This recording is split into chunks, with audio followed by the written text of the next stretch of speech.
ALFREDO ESTRELLAAFPGetty images. Frightening tragedy struck Mexico City Tuesday on the anniversary of a devastating 1985 earthquake that killed thousands in and around the same city.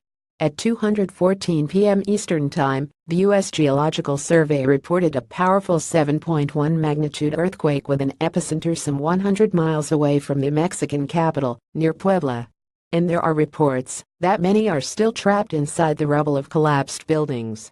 At 217 people were killed in the city and nearby states in the quake, according to the Associated Press. Among the victims, at least 20 children who were killed when their school collapsed. Another 30 children and 12 adults are still missing. Rescue efforts continued throughout Tuesday night and Wednesday. Images and video from on the ground in Mexico City show buildings crumbling, thousands of people in the streets, and search and rescue efforts beginning in the immediate aftermath. USGS. Even 100 miles or so removed from the epicenter, Mexico City felt 6.0 magnitude shakes.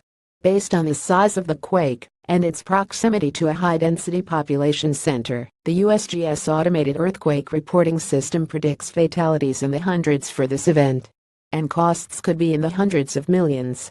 Earthquakes are scored on a logarithmic scale of 1 to 10, so a magnitude 7 represents an earthquake with an amplitude 10 times greater than a magnitude 6. It also means that for every higher number on the scale, the associated seismic energy increases by about 32 times, the USGS explains. Simpler, a 7.1 is a very powerful quake, capable of destroying whole buildings or ripping facades off others. Videos on social media show buildings collapsing. At the scene of a complete collapsed apartment building in Mexico City, neighbors are acting like heroes, helping rescuers dig for survivors.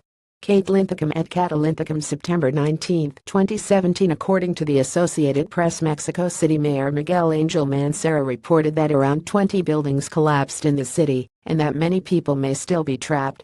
This quake comes just 2 weeks after an extremely powerful 8.2 quake struck off the Pacific coast of Mexico, killing at least 90.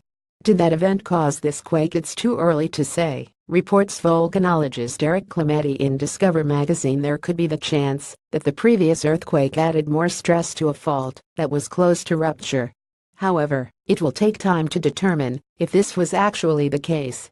And earlier, Tuesday's quake comes on the anniversary of a devastating 1985 magnitude 8 event that left 10,000 people dead, 30,000 injured, and thousands homeless. Also hard to believe, just hours earlier in the day, many buildings across the city participated in earthquake drills. Mexico also sits near the boundary of 3 fault lines. These are places where the Earth's tectonic plates, the masses of crust that form the major continental regions of the planet, meet one another. As these plates push and pull against each other, they form massive areas of pressure that are occasionally released in earthquakes. Tuesday's earthquake occurred near where the Cocos Plate is pushing into the North American plate at a rate of 76 millimeters a year, according to the USGS. Mexico City may be particularly susceptible to earthquake damage because it's built mainly on a dried lake bed. These soft sedimentary clay deposits amplified the seismic waves, or they liquefied, destroying the foundation of some buildings. The National Oceanic and Atmospheric Administration explains in an article about why the 1985 earthquake was so deadly. Photojournalists on the ground captured the following scenes. People remove debris of a collapsed building looking for possible victims after a quake rattled Mexico City on September 19, 2017. Omar ALFREDO images. Yuri Cortez ALFREDO images. A security guard walks over debris of a collapsed building.